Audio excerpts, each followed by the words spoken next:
World cup 2023 मिलिला visa बुधवार भारत में पहुंचे पाकिस्तान खेलाड़ी।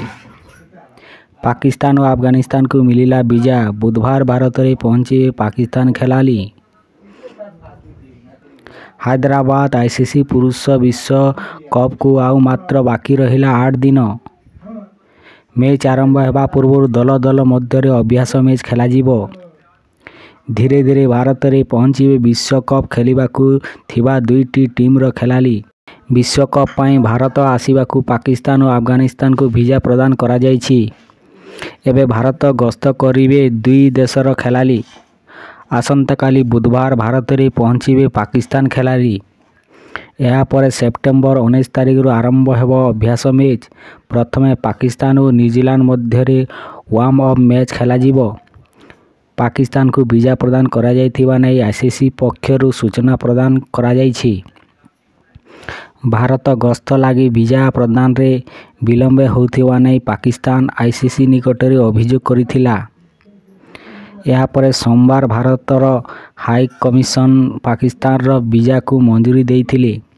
आज वीजा प्रदान करा जिबा पर आसंता काली भारत रे आसी पहुंचिबे पाक खेलाड़ी।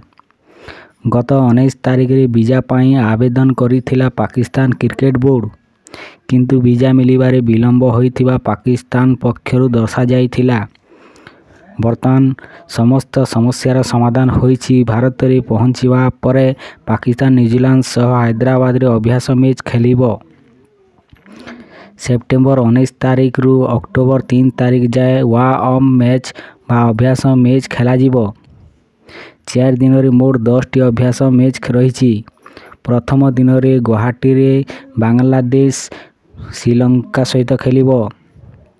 तिरुअनंतपुरम रे दक्षिण अफ्रीका अफगानिस्तान सहित खेलिबो। हैदराबाद रे न्यूजीलैंड पाकिस्तान सहित अभ्यास मैच खेलाजिबो। यहाँ पर 30 तारिख रे गुवाहाटी रे भारत इंग्लैंड सहित खेलिबो।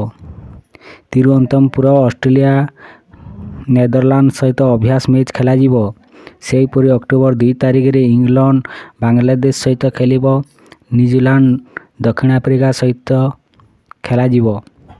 3 तारिख शेष अभ्यास मैच गुड़िक खेलाजिबो। एही दिन अफगानिस्तान श्रीलंका सहित खेलिबो। भारत नेदरलैंड सहित पाकिस्तान ऑस्ट्रेलिया मध्य खेलाजिबो।